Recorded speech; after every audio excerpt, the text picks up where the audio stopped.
deuxième numéro que je vais vous faire, c'est le numéro 4. Donc, on vous demandait de trouver les zéros puis le domaine de la fonction f de x égale à x plus 2, racine de moins x moins 1, divisé par 2x carré plus 5x moins 3. Pour trouver les zéros, c'est assez simple. Donc, il faut trouver les valeurs de x telles que f de x égale à 0. Fait qu'en remplaçant mon f de x par 0, fait qu'on obtient que x plus 2, racine de moins x moins 1, sur 2x2 plus 5x moins 3, c'est égal à 0. Mais 0, c'est comme 0 sur 1. Donc, ça veut donc dire qu'en faisant le produit croisé, tout ce qui m'intéresse, c'est le numérateur. Donc, on l'égale à 0. Donc, x plus 2, racine de moins x moins 1 qui est égal à 0.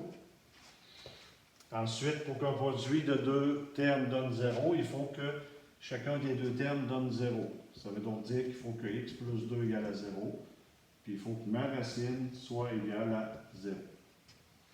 Fait que ici, on n'a pas le choix. Donc, en isolant x, on obtient que x égale à moins 2. Et dans l'autre, on obtient que moins x moins 1 n'a pas le choix d'être égal à 0. Donc, pour que la racine de 0 donne 0, fait que x va donner moins 1. Donc, ça c'était les deux zéros de ma fonction f de x. Ce qui reste maintenant à trouver, c'est le domaine. Donc, pour trouver le domaine, il faut commencer par décomposer 2x carré plus 5x moins 3. Donc, si on décompose 2x carré plus 5x moins 3, un petit peu, là, je vais essayer de faire un petit trou. Fait que dans le fond, si on décompose f de x égale à 2x carré plus 5x moins 3,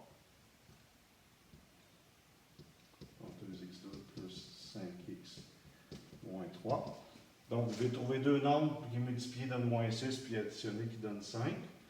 Vous devez décomposer. Ou sinon, vous prenez la formule quadratique là, pour trouver vos zéros. L'important ici, c'est de trouver les valeurs de x là, qui fait que ça annule le dénominateur. Fait que dans le fond, si vous faites la formule quadratique, donc moins b plus ou moins la racine de b2 moins 4ac sur 2a, donc 2 fois 2.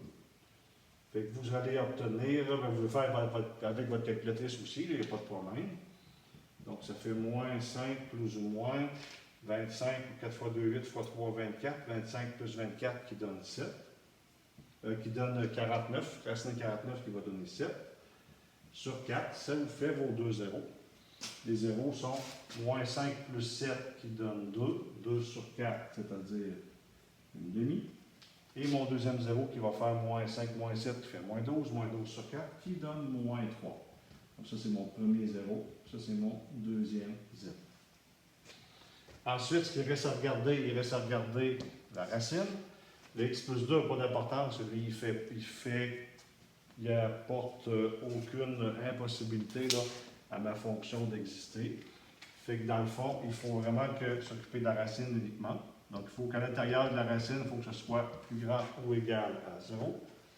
Fait qu'on obtient que moins x plus grand ou égal à 1. Et en divisant par un négatif, n'oubliez pas, il faut changer le signe de place, qui va donner moins. Donc, x plus petit ou égal à moins 1.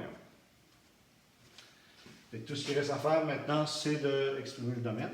Donc, le domaine de ma fonction, ça va être quoi? Bien, ça va être tout ce qui est plus petit ou égal à moins 1. Puis, il faudra enlever une demi et moins 3. Une demi ne sera pas dans l'intervalle moins l'infini moins 1. Fait qu'on va seulement enlever le moins 3.